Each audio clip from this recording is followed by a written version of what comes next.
Радвам се, че отново сме заедно след една натоварена седмица, както и за вас, така и за мен. Слава на Бога, че може отново, дори онлайн ние с вас, да се видим отново и да навлезем отново в дербите и мистерията на дълбоката пророческа книга на пророк Данаил, Божият слуга, който преди 2600 години назад от нашата история Бог му е дал тези видения и пророчески видения, за да може ние с вас да разберем къде се намираме в потока на времето. Както знаете, ние вече стигнахме до пета глава на Данаил. Тази вечер ще навлезем в петата глава, но ще направим, както винаги, въведение на глава пета. Няма да навлезем в самите стихове, а ще направим въведение на глава 5. Надявам се, вие да сте добре физически, психически, духовно, за да може да се настроиме за тези велики истини от книгата на пророк Данаил.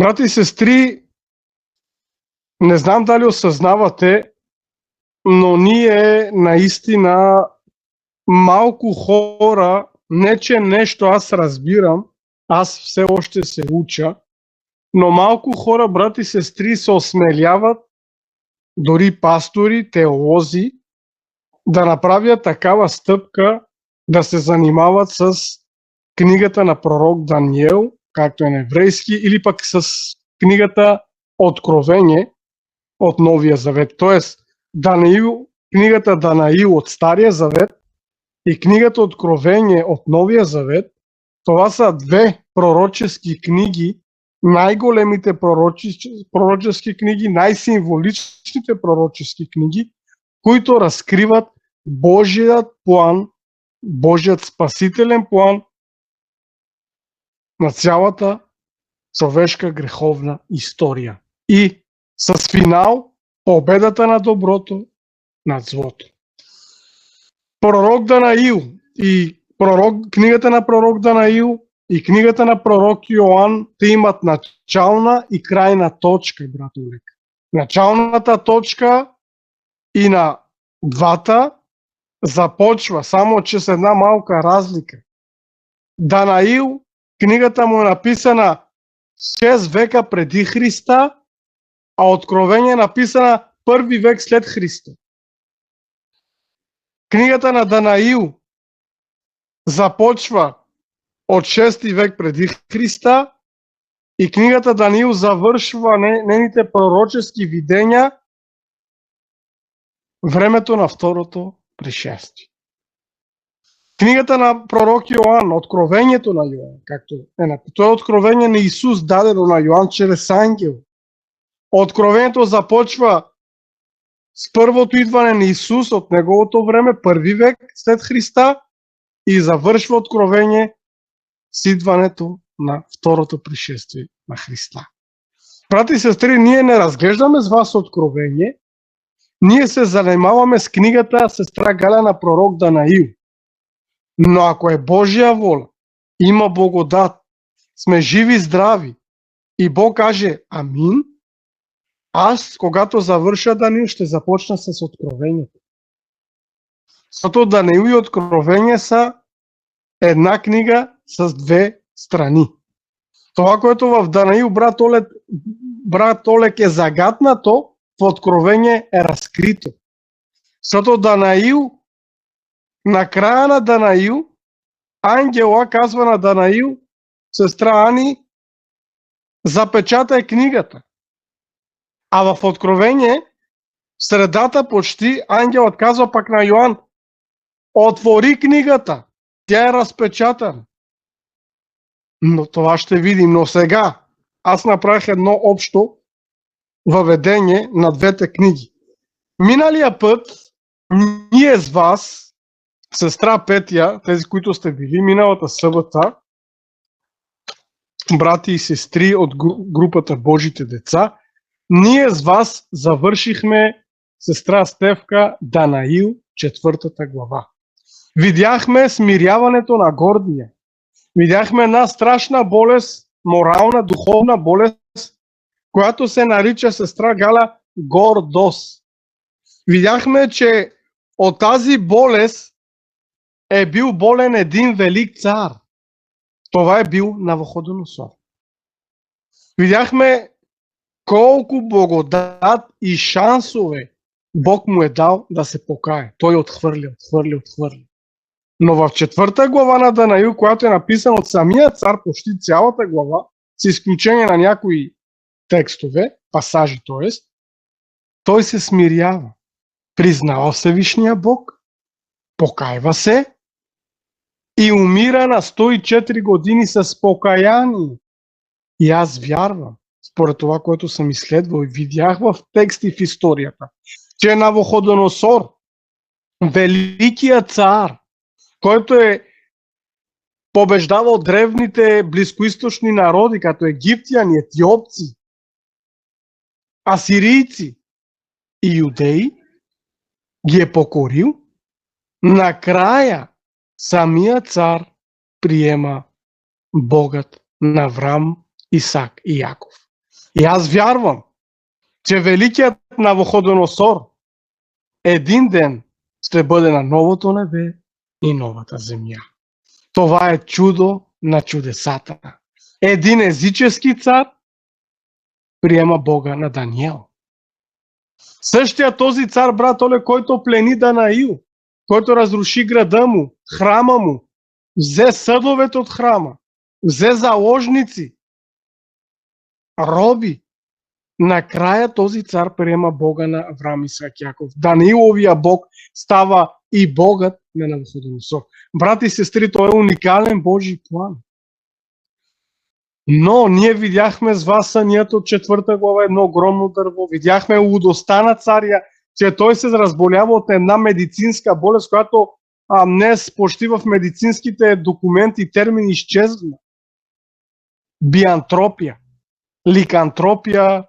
Човек си мисли, че е лъв, че е вълк, че е теле, че е крокодил. Растат му ногти като птици, косми по ръцете, по цялото тяло. И той пасеше трева. Той беше болен от биантропия. Той си мислеше, че е говедо.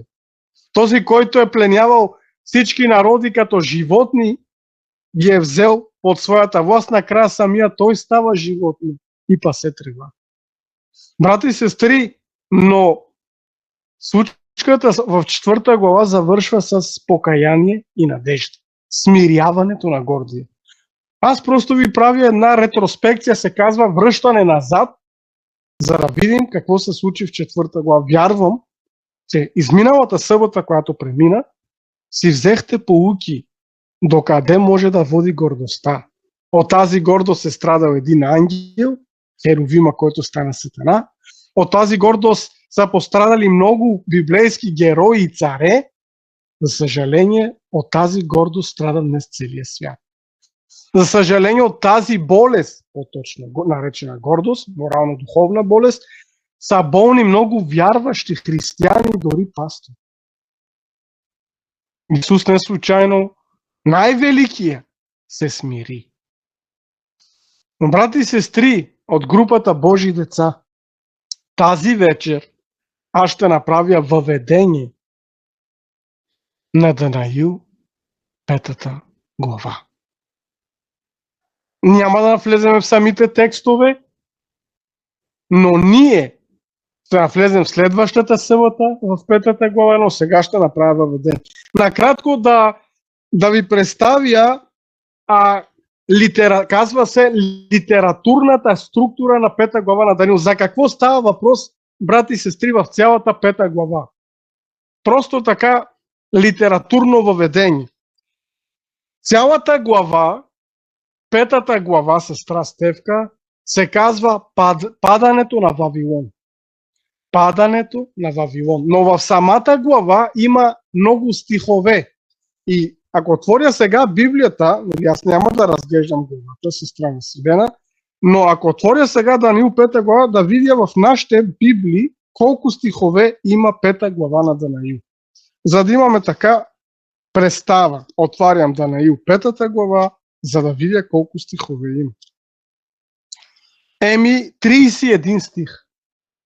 Тези 31 стиха, сестра Стефка, ние ще ги разгледаме още 2 съботи.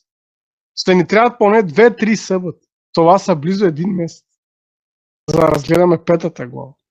Брати и сестри, в самата глава вътре тези стихове са разделени на пасажи, на колонки. Тоест, от този стих до този стих е тази история. След това тази история започва друга история с друг стих и така до края на 31 стих. Самата глава започва с наздравицата на царя. Наздравица на царя, но тук този цар, брати и сестри, в 5-та глава на Даниил не е Навуходоносор, сестра ми. Той вече отдавна умрял. Знаете ли, че исторически, не си мислете, след като Навуходоносор полудя и стана, нали, животно, и след това дойде разумът му и той се покая и призна Всевишният Бога на Авраам, Исак и Яков, Богът на Даниил. Не си мислете, той остаря и веднага идва 5-та глава.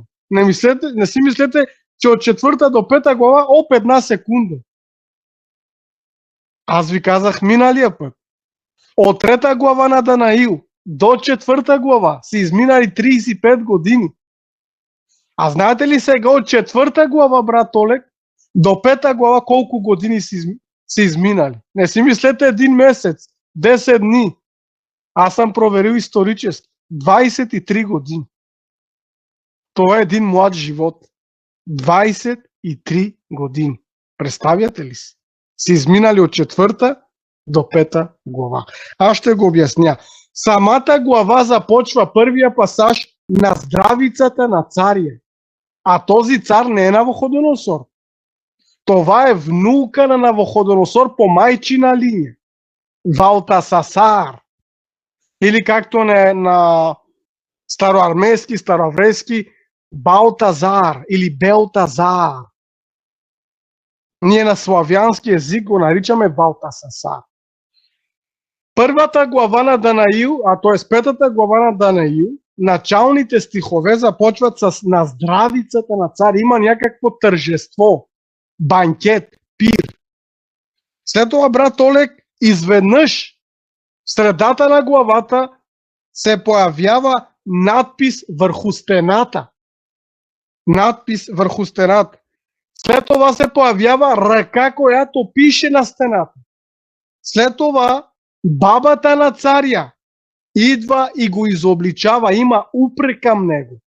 След това, почти в края на главата, идва Данаил. Но не забравяйте нещо. Данаил, това е еврейското име на Данаил, който означава Бог е мой съдия. Но вавилонското име на Данаил е Валтасасар. Опа! И когато Данаил, който има вавилонското име Валтасасар, отива при внука на Навуходоносор и той се казва, брат Олег, Валтасасар, когато Данаил отива при Валтасасар, Валтасасар среща Валтасасар.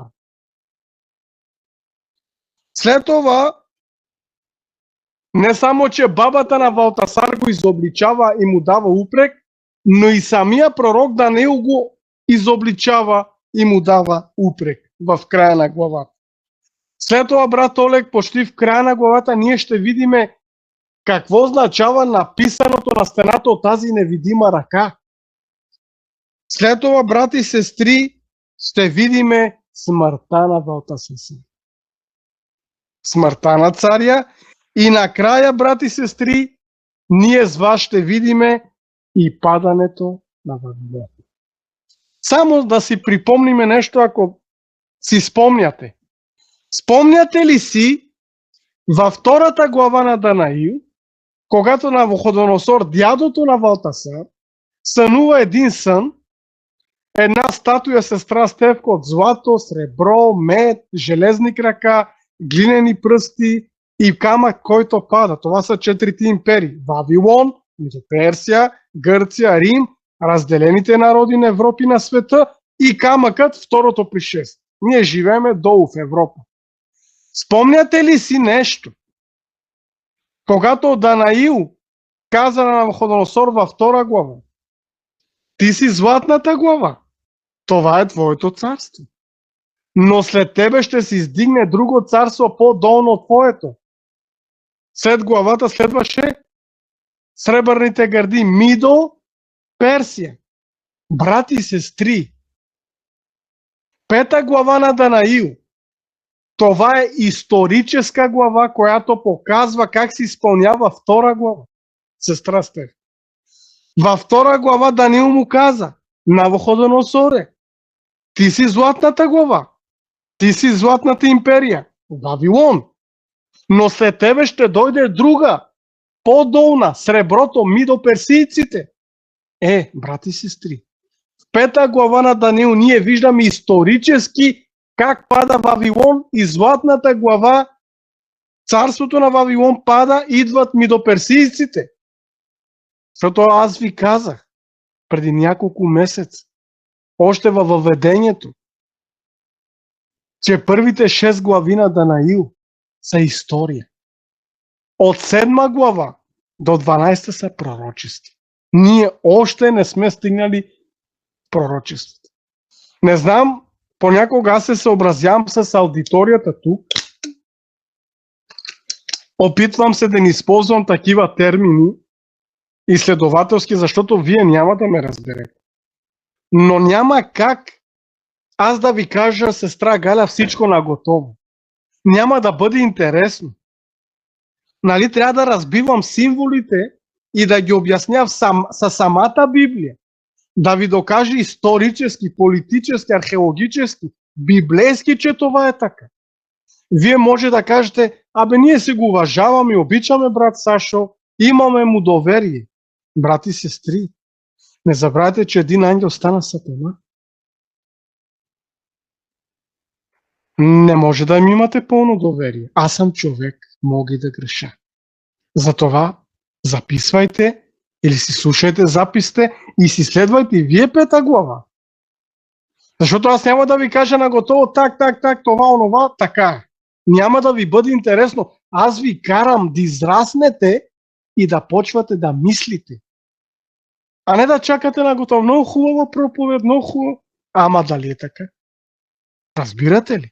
Не знам дали осъзнавате това, което аз правя. Но това е много сериозно нещо. Това е голяма привилегия за вас. Да разберете къде живеете в историята на времето. Къде се намираме и какво трябва да очакваме. Ние се намираме в един лабиринт на забуда.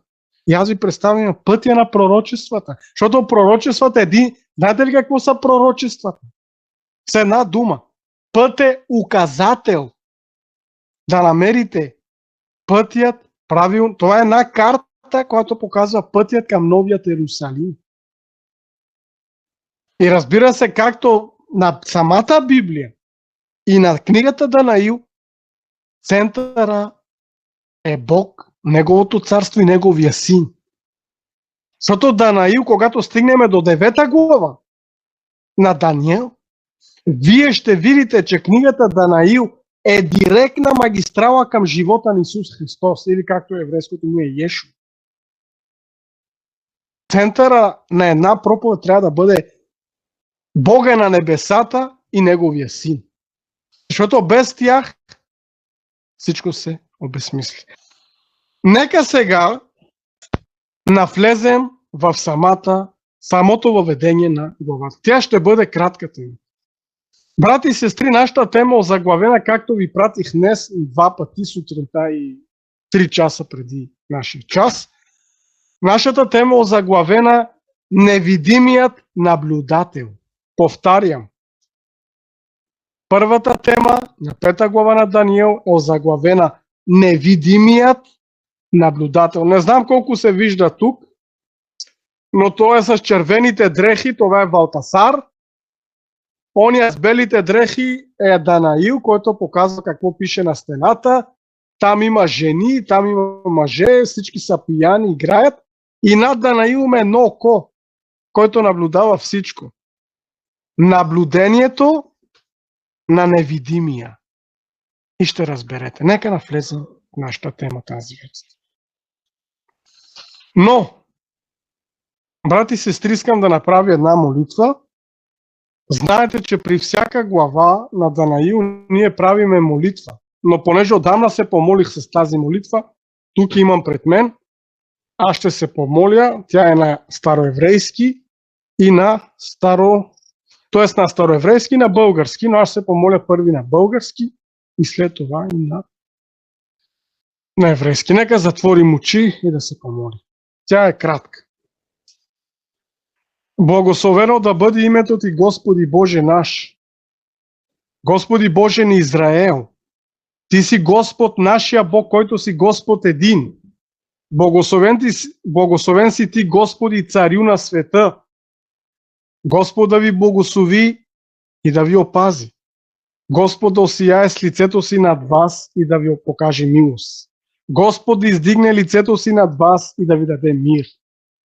Помолих се в името на Божия Син, Исус Месията Спасителя.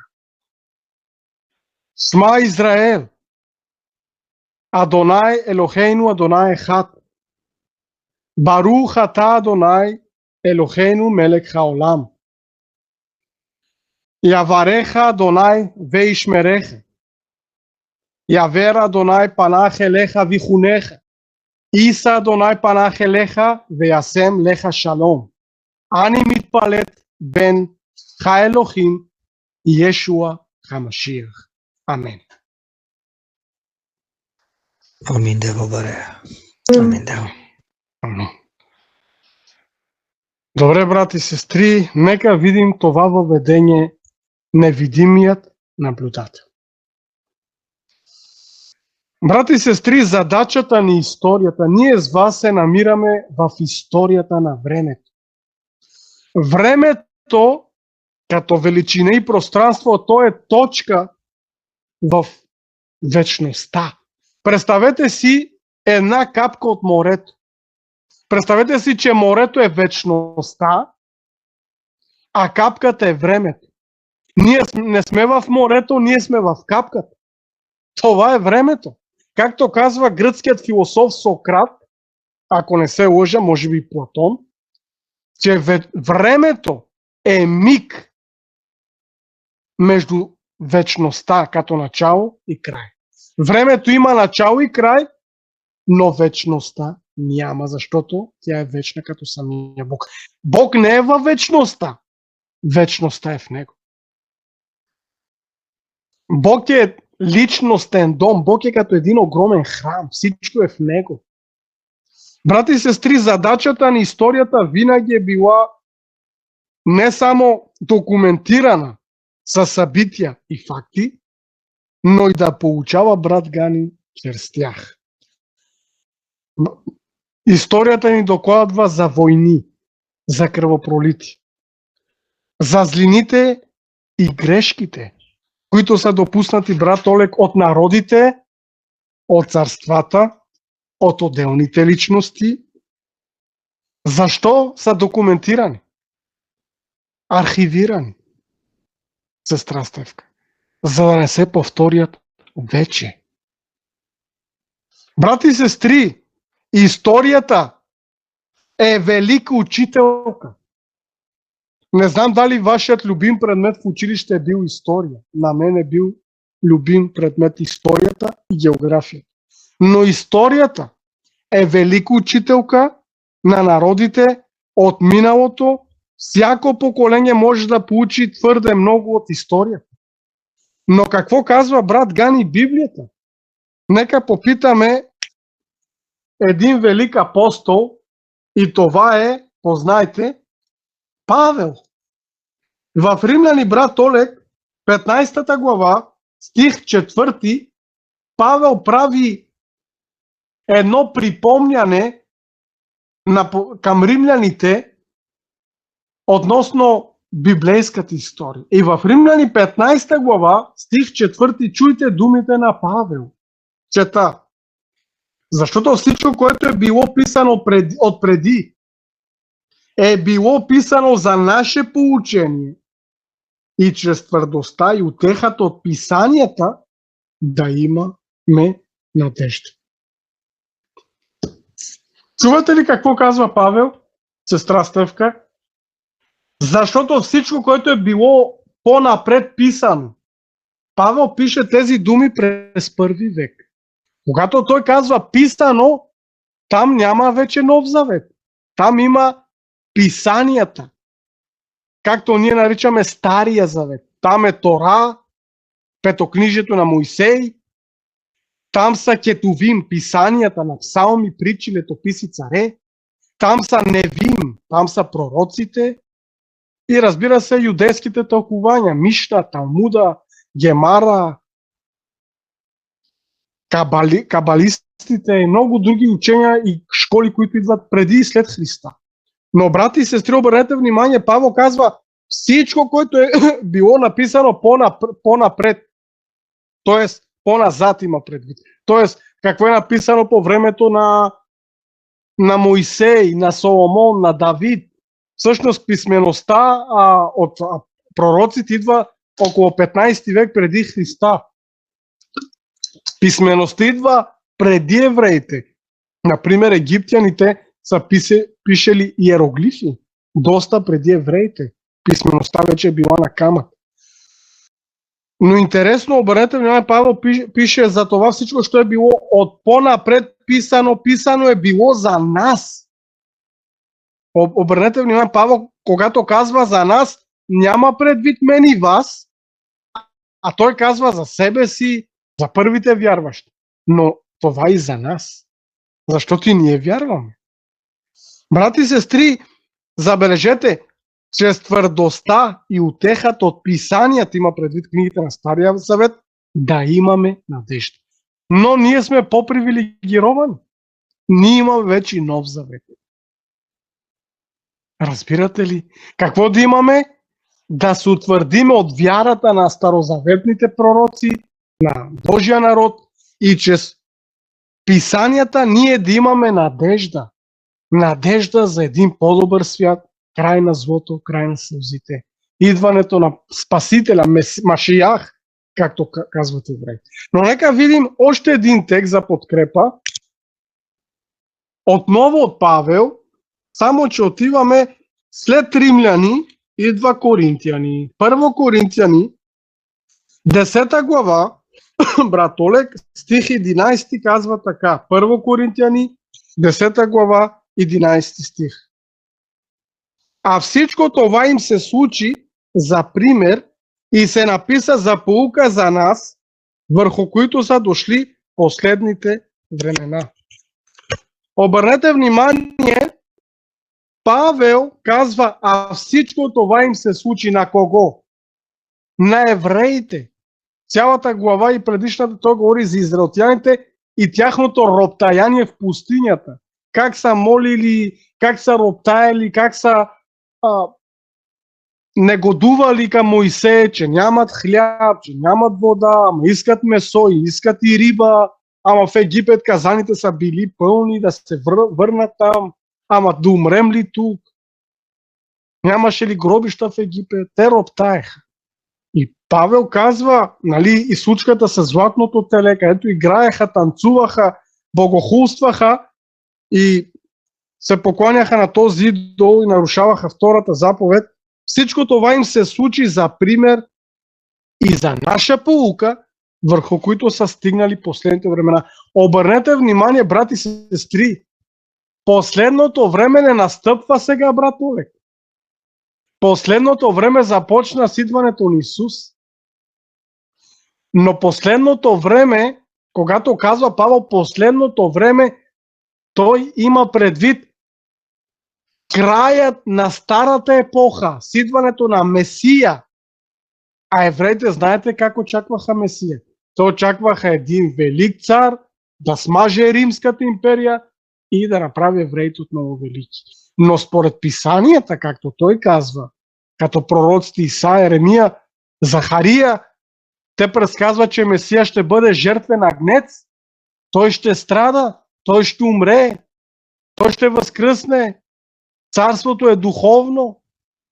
И брати и сестри, когато казва последните дни времената, има предвид краја на пророчеството од Стария Завет, който се изпълняват живота на Исус. Но сега за нас са последните времена преди второто пришествие на Исус.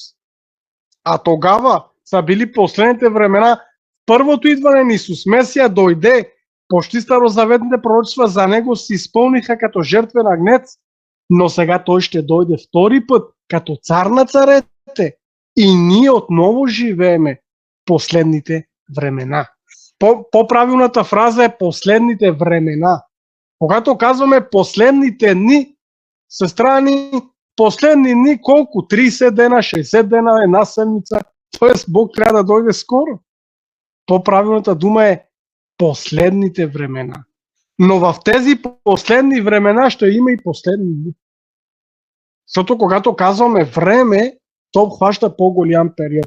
Така иначе, брати и сестри, като хора живеещи в края на времената, така да нареча, ние имаме голяма привилегия с вас да четем Божието Слово.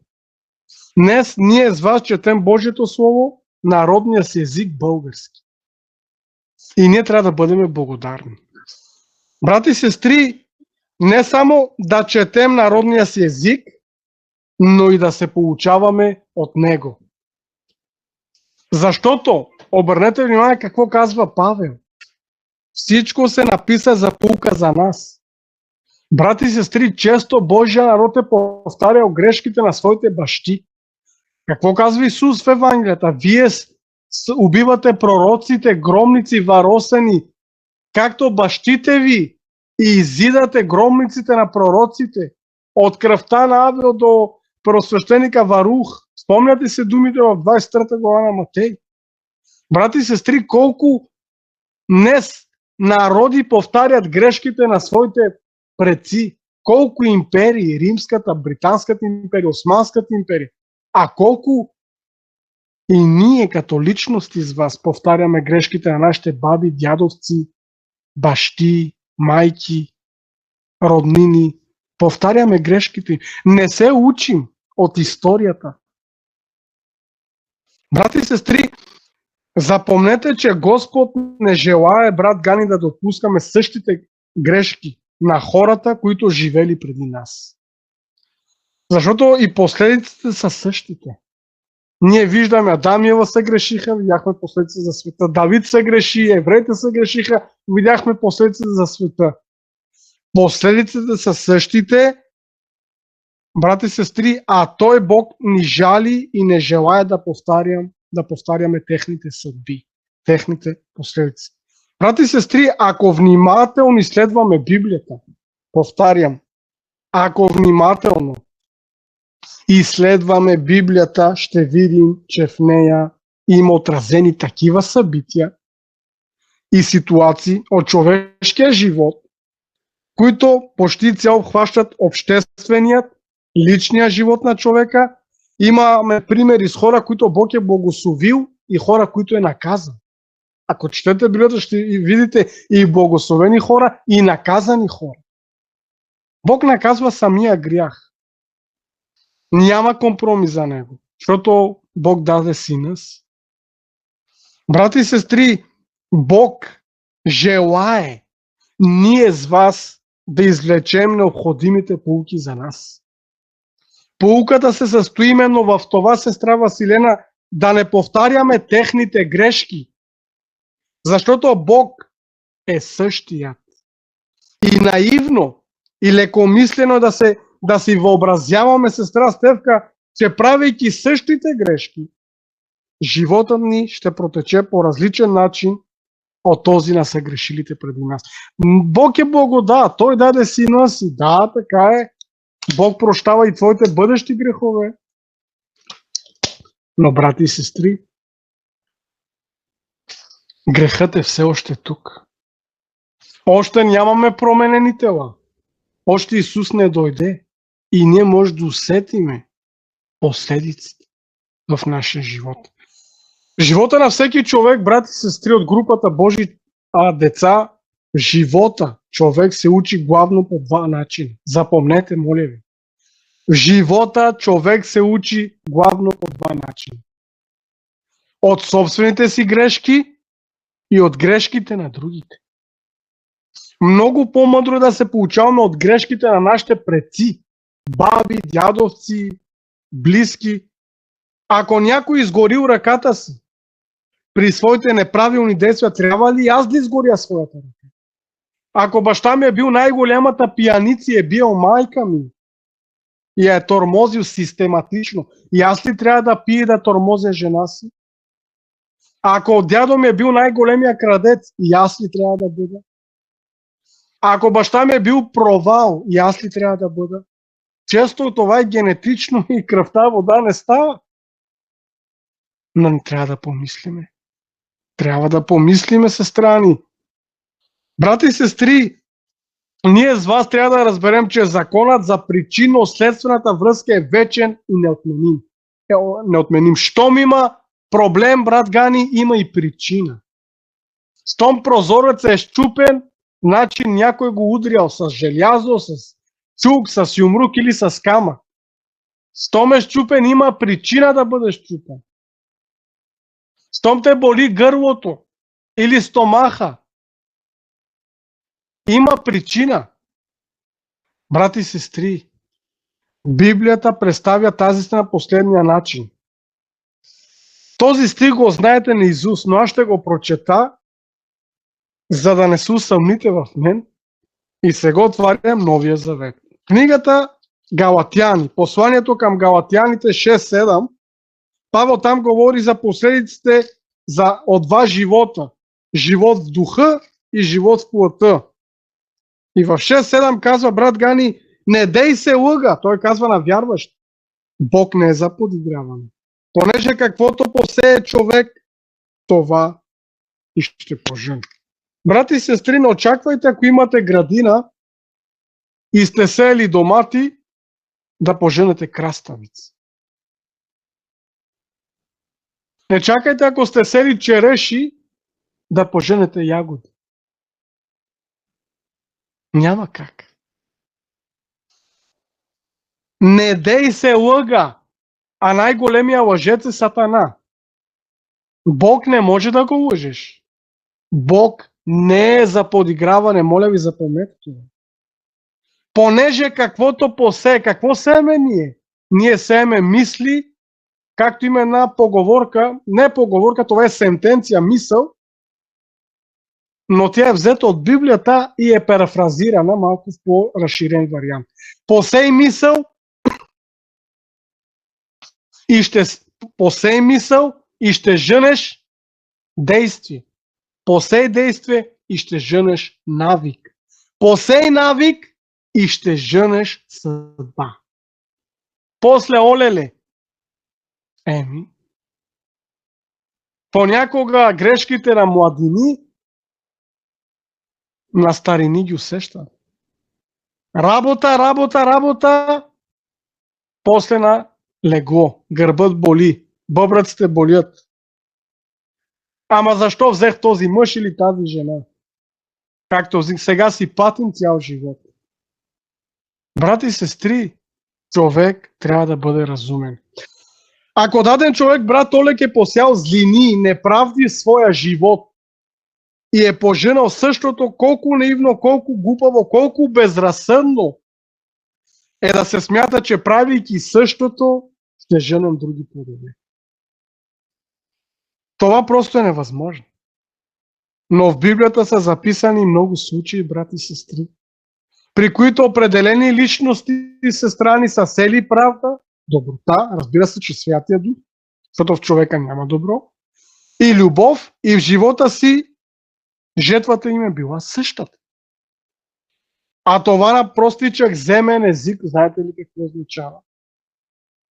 Ако искаш живота ти да бъде пълноценен и щастлив, прави и ти като тях.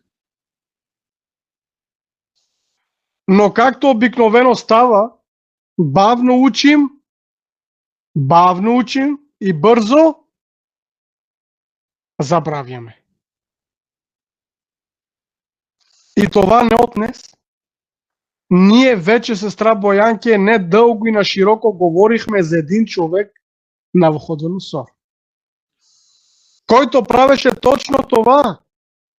Много бавно учеше и много бързо забравяше. Най-накрая Господ приложи едно болезнено лечение, сестра Боянис, след което Навуходоносор напълно беше излекуван и повече никога не забрави урока, даден му от небесния Бог. Но в Данаил, сестра ни, 5 глава, четем за неговия внук Валтасасар, по майчина линия внук на дъщеря му, който не само не се получи от грешките на дядо си, но и ги надмина, сестра Василена. И когато премина границата на своето беззаконие, той трябваше да срещне Божията справедлива присъда. Нека сега да се запознаем по-близо с тази вълнуваща история, но аз само ще прочета само първия стих на Данаил 5 глава. Няма да ви занимавам. Имаме и още една-две съботи. Отварям Данаил 5 глава, стих 1. Нека навлезем в Данаил 5 глава, стих 1, брат Олег. Чета Данаил 5.1. Цар Валтасар направи голям пир на 1000 от големците си и пиеше вино пред 1000. Чухте ли, сестра Стевка? Цар Валтасар направи голям пир, банкет, тържество на 1000 от големците, не на бедните. Когато казваме големци, имаме предвид министри, управители, четоводители, банкери, нали, аз по съвременен език осъвременявам. Това време това са началници, евнуси, сатрапи. Брати и сестри, нека сега ви направя една кратка хронология преди да навлезем в това. Годината, която пада Вавилон, в 5 глава, годината, която се намираме, брат Олег, това е 539 преди Христа. Повтарям. 5 глава на Даниил, сестра Пети, исторически ни завежда 2539 години назад. Близо. Това е 539 преди Христа. Това е последната нощ преди падението на града в ръцете на Мидоперсийската армия, предводена от Вуйчо Тонакир Дари и племенника цар Кир Велики, който е предсказан в Библията. Но ние ще видим по-натам. Интересно, че еврейското име, вавилонското име и арменското име на Валтасар, който е на славянски език Валтасар, еврейското име Белшасар или Белжазар. Това е внук на Навуходоносор II по майчина линия. А бащата на Валтасар се казва, брати и сестри, Набонид. Набонид. Набонид е бащата на Валтасар. Но интересно е, брат Гали, защо той не управлява. Ние ще видим по-натам и аз ще ви обясня това, но сега искам да ви направя много кратка 2-минутна хронология на това, как стоят нещата в книгата на пророк Данаил. Как стоят нещата в книгата на пророк Данаил. Само ми дайте една секунда. Добре. Името му Валтасар, това е на акадски език, на библейски, арменски, староеврейски, гръцки и български.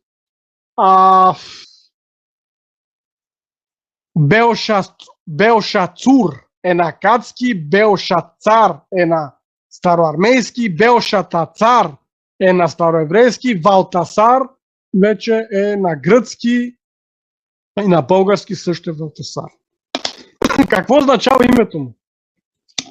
Буквално, брат Олег, името му означава Вал да пази царя.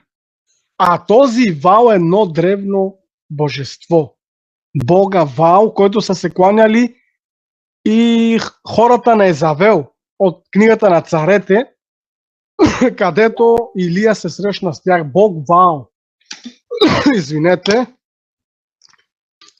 Има лоши вируси напоследък и малко гърлото тук дразни.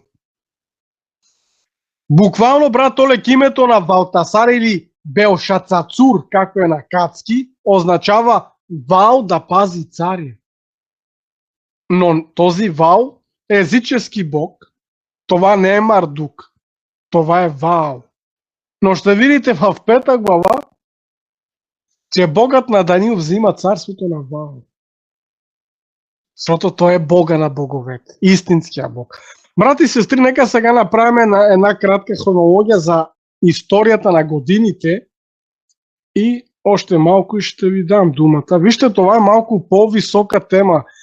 Знам, че през седмицата разглеждате нещо от Евангелията, някой изнася насърчителна тема, практична тема, някой разглежда Божия закон, някой говори по-практична, тема за бъдещето, разглеждате Евангелията, молите се, задавате въпрос. Тук малко Данаил е по-на висок стил. Няма как да не минеме през доказателствата за това. Накратко и ви давам думата още малко. Това е много важно, защото аз следващия път ще ви покажа много интересни неща. Ще покажа мои снимки от Британския музей и ще видите на камък думите на Валтасар и на баща му на Бонит. Ще ви ги покажа на камък от Британския музей. И това доказва 5 глава на Даниил. Брати и сестри, нека направим един подробно исторически преглед на хрониките. Не знам дали сте чули, това е един камък, нарича се, брат Олег, цилиндъра на Набонид. Там има правни закони в Британския музей. Аз го видях и там е цилиндъра на Кир. Археолозите го откриха през 18-19 век. Брати и сестри, много интересно е, че какво представлява този цилиндър, аз ще ви го обясня следващия път. Това е част от така наречените вавилонски хроники. Гръцката дума хронос означава време. Това са написани на клинописни плочки от глина, странни, и се намират днес в Британския музей под номер BM35382. Аз ще ги намеря в зала Месопотамия и Средният изток на Мидоперсия. И те датират около 539 до 500 година преди Христа. Знаете, че годините са влизали отгоре надолу, обратно летоброене. Това са царски летописи, за кои царе са управлявали във Вавилон и описват военни и политически събития от края на ново Вавилонското царство.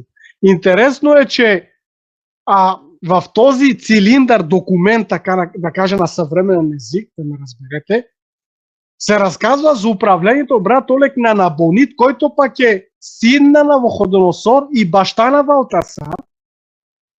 Интересно е, брат Олег, че Набонид управлява от 556 до 539, а Навуходоносор, знаете ли колко умира? 562. Ще обясня след малко. Брати и сестри, този цилиндър на глинени почки потвърждава, че Набонид е отсъствал от Вавилон, брат Олег. Той е отсъствал от Вавилон и години наред е живял в един оазис. Какво е оазис? Някой да не ме разбере, че говоря за Азис. Не става просто певец Азис.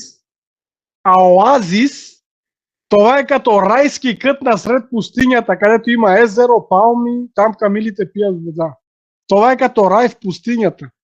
Знаете, в пустинята е сухо, горещо и да видиш оазис, се носи в рая за един арабин. Този човек Набонид е отишъл в един оазис в Саудитска Арабия, брат Оле, който е наречен Тейма.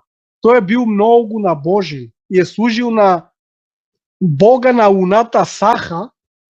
И знаете ли сега, брат Олег, виж нещо интересно, 6 век преди Христа е ново Вавилонското царство. А Ислям идва 6 век след Христа.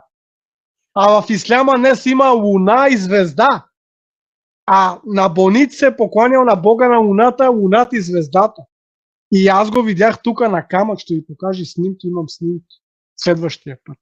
Интересно, че Набонид е отсъствал и е бил в Саудитска Арабия в оазиса Тейма, докато синът му Валтасасар, нашия герой от 5 глава, управлява столицата. Тоест, брат Олег, баща му казва, аз съм дълбоко религиозен и напуска Вавилон и оставя сина му да управлява. Брати и сестри, записано е в този цилиндър документ, че в 17-та година, повтарям, в 17-та година на Набонид, която е 539 преди Христа, живейки в оазиса Тейма, персийският цар Кир Велики и Вуйчо Мудари влизат в Вавилон без бой. Ще обясниме защо. В текста в цилиндъра чета, брат Олег, Вавилон беше превзет без битка на 16-тия ден на месец Тишри, който е нашия 12 между 13 октомври 539 преди Христа. Кир и Вуйчо Мудари влизат вечерта в Вавилон. Мир бе установен в града. В тази хроника сестра Галя пише, не споменава директно смъртта на Валтасар, но потвърждава, че в нощта на падението на царската власт столицата е бил в ръцете на друг човек, различен от Набонид, точно както е описано в Данаил 5 глава. Брати и сестри, това потвърждава, брат Олег, че археологията потвърждава Библията. Брати и сестри, открите в храма на лунно божество в Урук в Харан. И надписа сестра Василена е Сакатски клинопис в Урук и в Харан. Надписът Сакатски клинопис съдържа религиозни исторически декларации на Набонид, датирано 550-540 преди Христа. Там пише, основно, Набонид разказва как Бог син, Луната му се явила и го е призовал да възстанови храма в Харан. Второ, Набонид благодари на син, не на Мардук, главното вавилонско божество. Това е важно, защото Вавилон е бил център на култа към бога Мардук, а Набонид, брат Олег, се отклонява. Трето, споменава своя син Белшауцур на акадски, Белшасар на еврейски и нашия герой Валтасасар на български.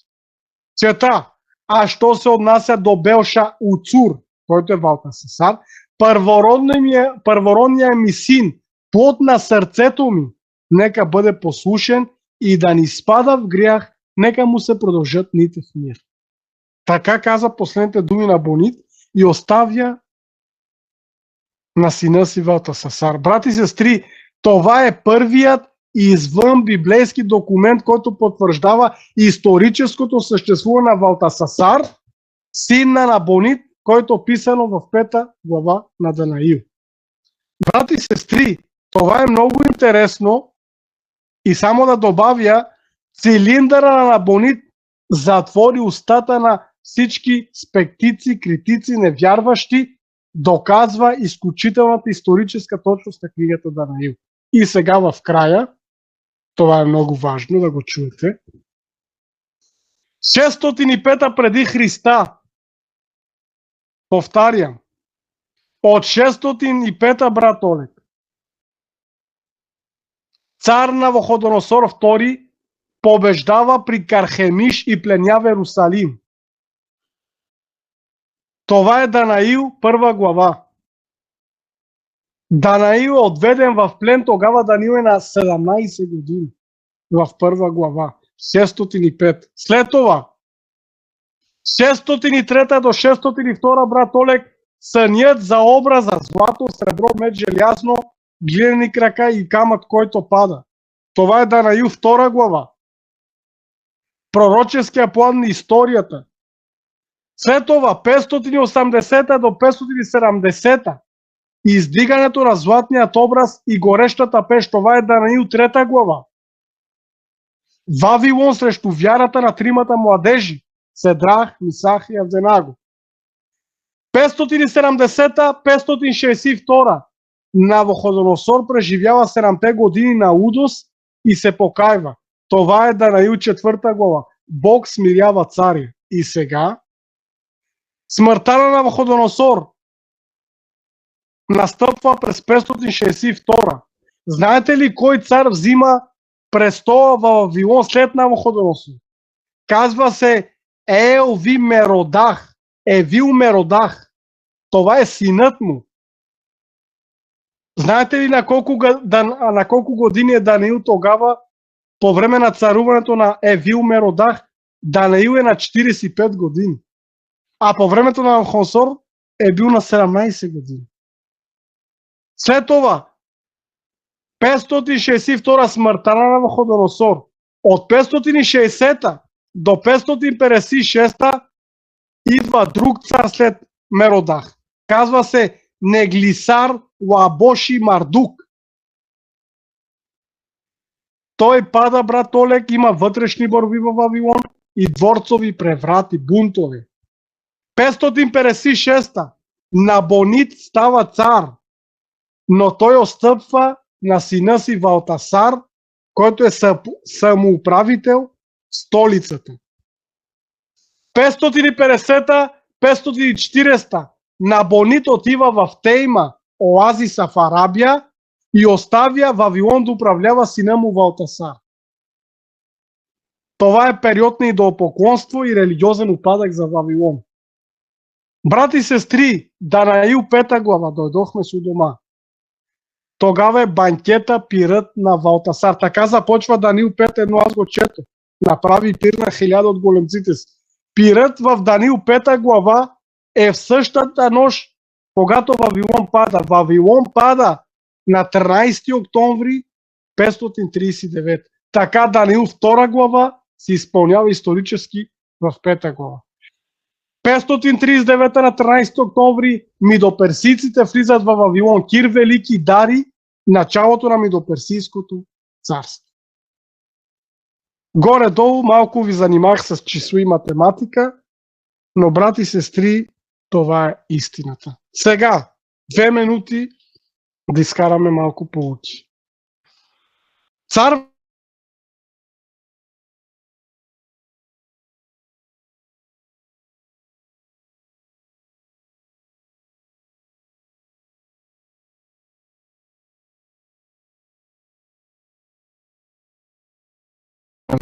след него на трона сестра Боянке на Вавилонското царство се изреждат неспособни царе, монарси, които, брати и сестри, се изреждат един след друг, които водят могъщата Вавилонска империя, златната глава, бляскавата империя надолу с главата, и този, който наследява на Навуходоносор, е Евил или Амел Мардук, неговия син. Той е убит след 2 години царуване. Неговия наследник е Нелигиласар, който управлява много малко, около 560 и царува до 556, близо 4 години. След това в 556 умира и остава на трона своя син Лабаши Мардук, който след 9 месеца бива и той убит. Става въпрос за вътрешни борби за власт. Тогава, брати и сестри, мястото на Лабаши Мардук, знаете ли кой го взима? Неговия зет. Набонид е зет на Навуходоносор и баща на Валтасар. Тоест, Валтасар, брат Гани, е внук на Навуходоносор по майчина линия. Тоест, майката на Валтасар е била дъщеря на Навуходоносор. Това става в 555 преди Христа. Текстът, който четох от Данаил 5.1, ни въвежда в Данаил 5 глава. Докладва, че царят, който организирал това бляскаво тържество, се нарича Валтасасар. Историята обаче, брати и сестри, не споменава никъде това име, а определя Набонид като последния вавилонски цар. Критиците казват това. Това дава право на модерната критика от 19 век да обявява Данаил 5 глава за една легенда и измислица. без всякаква историческа стойност. Но Валтасар само за един измислен герой. Така се подкопава вярата в цялата Библия и нейната боговдъхновеност. Но, брати и сестри, защитниците на Библията са смълчани, критиците побеждават. Но преди 2000 години Исус Христос изговори едни значителни думи, които започват да се изпълняват по поразителен начин в края на времето. Спомняте ли си Исус, като влезе в Иерусалим, какво каза? Ако те млъкнат, камъните ще проговорят. Въпреки че идеята на текста е съвсем друга в контекста. Брати и сестри, освен че Исус казва това, той има на разположение други свидетели, не само хора. Исус иска да каже с тези думи, че и археологията ще бъде на помощ на Библията. Камъните доказват, че Библията е истина. Плочки, места, реки. Това показва и аз съм го видял тук с очите си. В 1861 археологът Талбот намира една глинена плочка с клиновиден текст и го публикува. Този текст представлява молитвата на Набонид за неговия син Валтасар, аз ви я чето. През 1882, 20 години по-късно, археологът Теофил Пинчес намира друга глинена плочка и чието текст е наречен Хрониката на Набонид. Аз съм го видял на камък в Лондон, музея. Тази хроника разказва, че Набонид в края на своето царуване става горещ поклонник на Бога на Луната. Владетеля получава това влияние от майка си, която вярвала в силата на този Бог. Но тъй като Вавилон, той не може да практикува своята религия, защото е чужда на Вавилон, се отегли, живее в оазиса Тейма, намира се в северната част на Арабия. И затова по-късно, преди да дойде исляма, там има много божества, много идоли в Каба, където е днешната, самата този храм в Мека, свещеното място на мюсюлмани. Затова Луната и звездата минат от Вавилон, от Асирия към днешният арабски свят. Брати и сестри, но най-силното доказателство, че Библията е истина, това става през 1924 година от археолога Сидней Смит.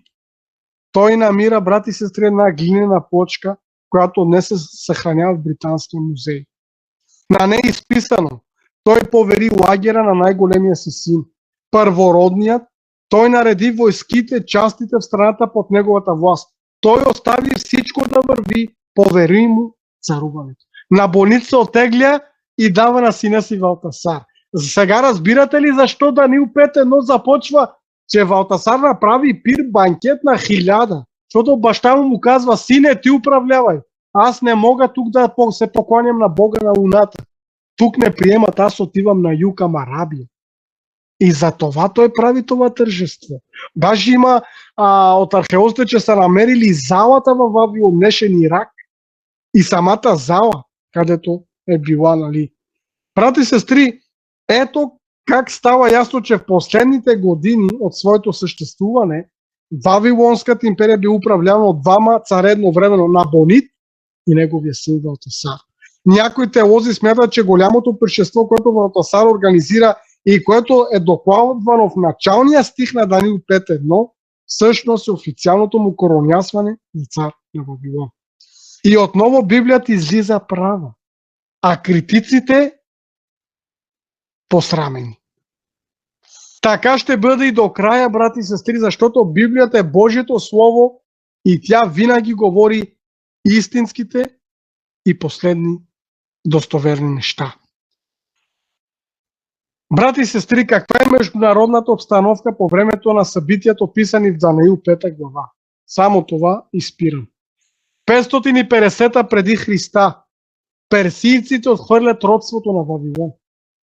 Кир, блестящият персийски пълководец, най-напред покорява Мидия, след това цялата Вавилонска империя, цяла Малазия и предният изток. 540 година преди Христа могъщия могъщото Вавилонско царство е станало само градът Вавилон. Всичко друго е в ръцете на Кир. Тогава персийския владетел насочва войските си към този град-държава. Обърнете внимание, Вавилон е бил град-държава, както е сега Лондон. Град-държава.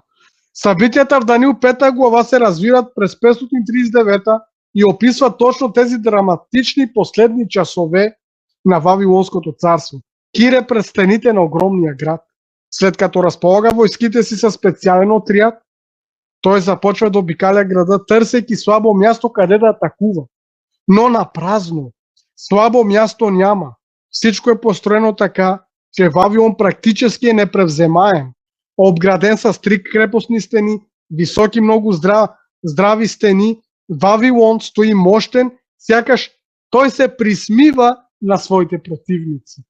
Ако преминат първата стена, която е малко вероятно, тя е широка 20 метра стена. 20 метра стена. Посреща ги втората стена, която е пак 20 метра.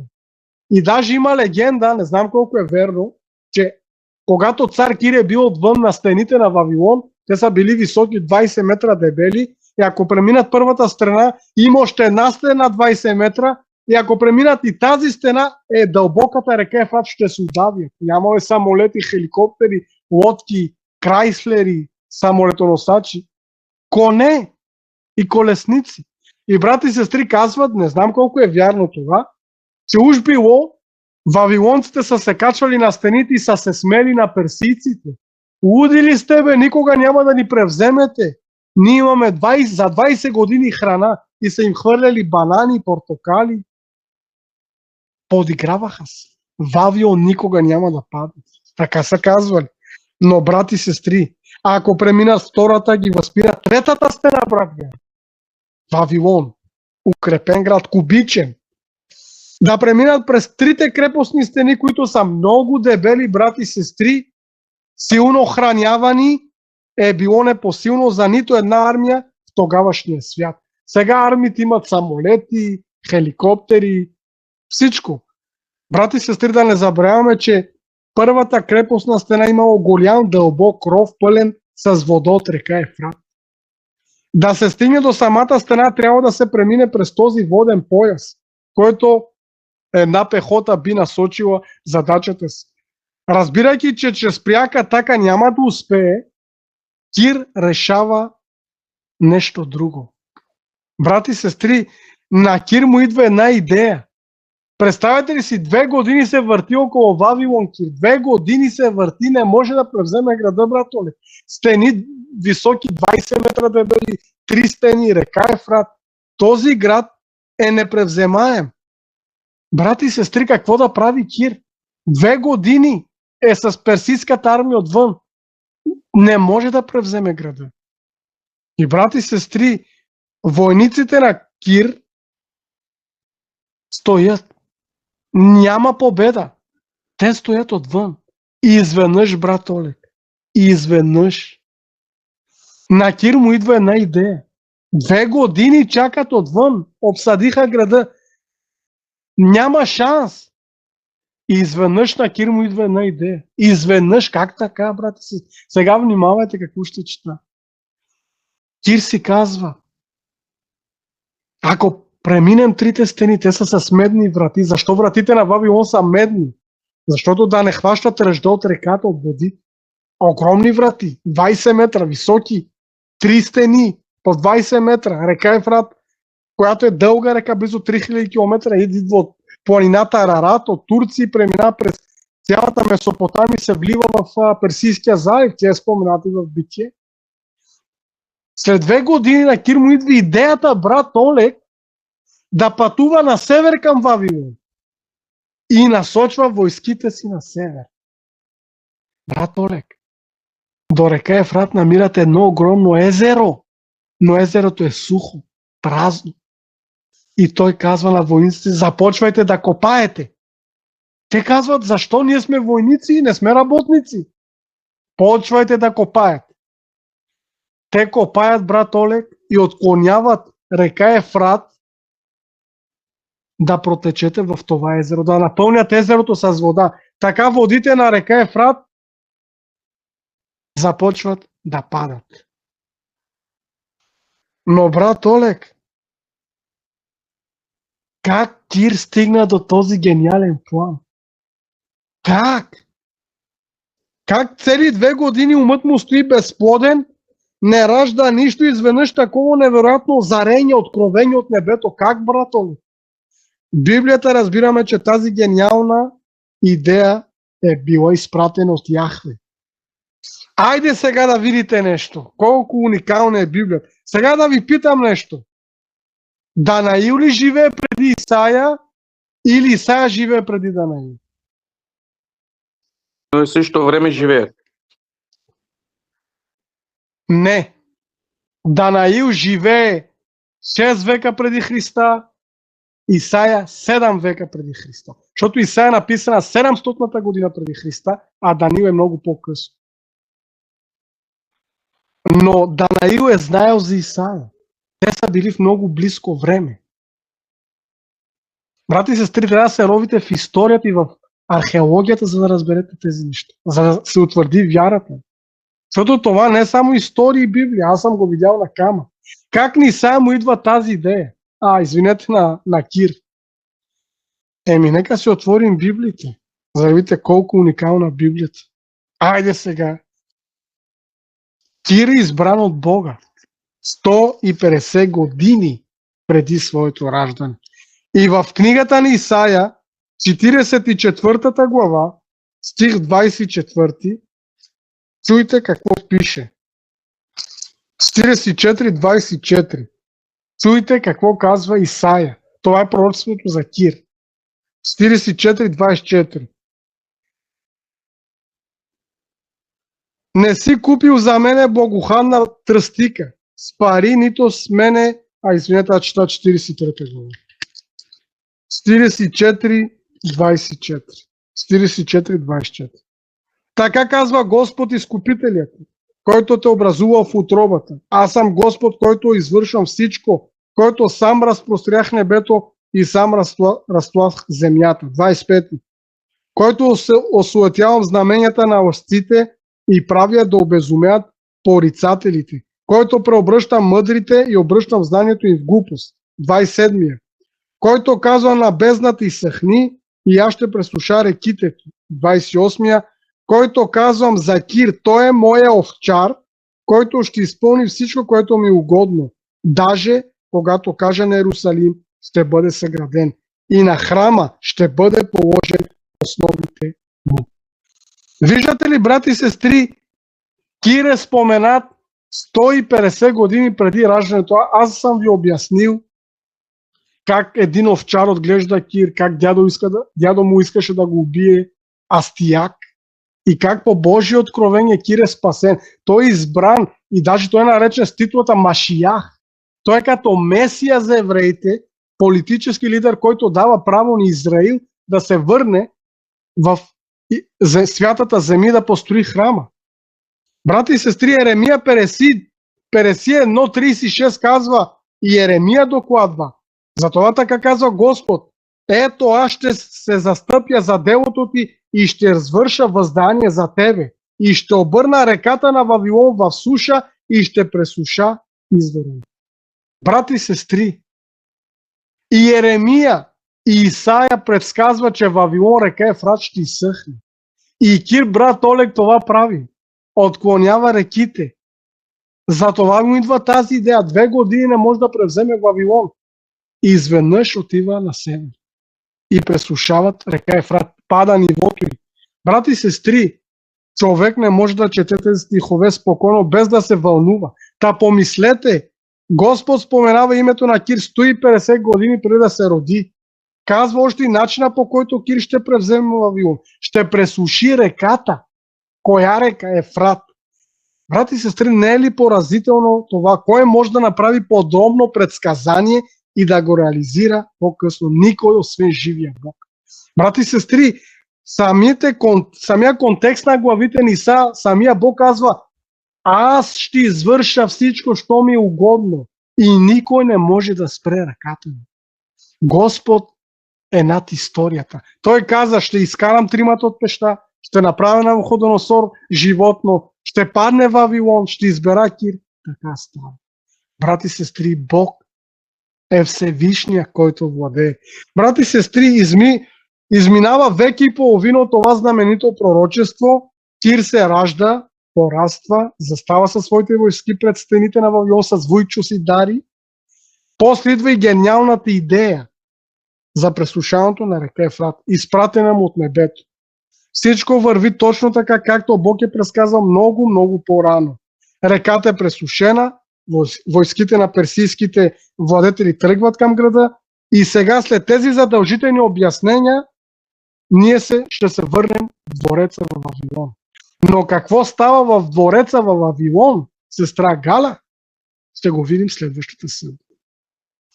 Това е малко история, която ви дадох, археологии и доказателства, за да докажем, защото критиците атакуват Даниил 5 глава, но видяхте, че археологията и хрониките и цилиндъра на Бонит, този документ, който е на глинени плочки, доказва 5 глава. Затова ние с вас ще видим как пада Вавилон. Когато войските на персийците влизат в Вавилон, какво става вътре в града? Какво става с Валтасар? Какво ще стане с този огромен пир? Какво е направил, какво богохулство е направил Валтасар, че Бог да се намеси пряко? Евреите, равините казват в Талмуда и в Мишна, че той е направил, брат Олег, Хилу Хашем. Похулил е Божието име. Хилу Хашем. И какво е това, което е направил, че Бог се намесва?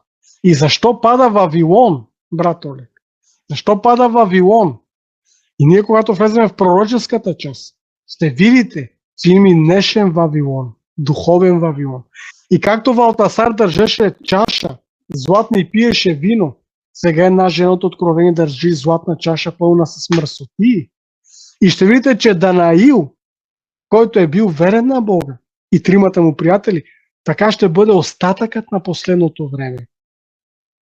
Божият народ от целия свят. И те ще се изправят срещу фалшивата религия и срещу фалшивото поклонение. Как ще падне Вавилон? И ние трябва да се зададем въпрос с вас. Да не би ние да сме пили от виното, т.е. от учението, и да не се покланяме на фалшивия Бог, да не похулим Божието име, но Божието име да бъде върху челата ни, на сърцата ни, което е характерно, да останем верни. Защото Вавилон ще падне. Както е паднал историческия Вавилон, брат Олег, така ще падне и духовния. Това трябва да сме разумни и да чуем тази вест. Чета последния стих, Откровение 18.4. Той е паралелен на Даниил 5 глава, Откровение 18.4. Нека видим какво пише там. И чух друг глас от небето, който казваше: излезте от нея, народе мой, да не участвате в греховете й и да не споделяте язвите й. Тук има женски род. Излезте от нея. В Стария Завет излезте от него, в мъжки род. Вавилон като град, държава, историческо царство. Но в Откровение Вавилон е една жена в духовен смисъл. Когато стигнем до там, Бог да ни помогне да не сме във Вавилон, да не пием виното, учението и да не се покланяме, защото за царят на Вавилон е Сатана, но да бъдем верни и да имаме Божия дух. Амин.